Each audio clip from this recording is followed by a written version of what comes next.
దీక్ష వహించిన కొలది దీనుల నిందదిగాచితో జగద్రక్షక మున్నునా ద్రుపద రాజతను జతలంచినంతనే అక్షయమైన వల్వలిడే తక్కటనా మొదలాలకించి ప్రత్యక్షముగావదే మిటికి దాశరథి కరుణాపయోనిధి.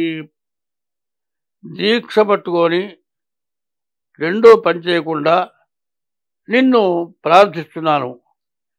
జగత్తుని మొత్తాన్ని రక్షించేవాడే నువ్వు. మరి నీవు నా హృదయంలో నిలబడి నేను నిన్ను ప్రార్థన చేసేట్లుగా నిన్ను పూజించేట్లుగా తయారు చేశావు. కానీ నీవు నాకు అక్షయం ఇచ్చి నీవు నన్ను రక్షించక ఈ తురుష్కుల చేత ఈ దుర్మార్గుల చేత నన్ను హింసింపజేస్తూ ఉన్నావయ్యా.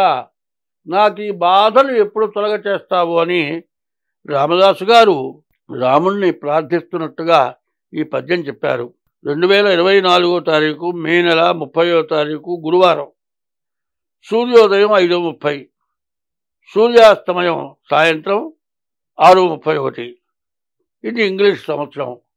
మరి తెలుగు సంవత్సరం క్రోధినామ సంవత్సరం వైశాఖ బహుళ సప్తమి గురువారం 11 గంటల 2 నిమిషాలు. ధనిష్ఠా నక్షత్రం ఉదయం 7 గంటల 16 నిమిషాల వరకు. వర్జం మరి 2 గంటల 1 నిమిషం నుండి 3 గంటల 29 నిమిషాల వరకు. ఈరోజు ఏమిటి? వైశాఖ బహుళ సప్తమి గురువారం.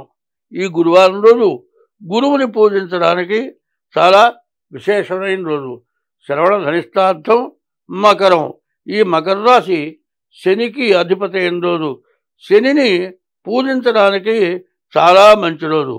ఈ రోజున గురువారం గురువుని, మరి ధనిష్ఠా నక్షత్రం రోజు మకర రాశి రోజున శనిని పూజించడానికి చాలా విశేషమైనటువంటి రోజు. కాబట్టి ఈ రోజున శనిని గురువుని కూడా పూజిస్తే మీ కోరికలు నెరవేరుతాయి. స్వస్తి.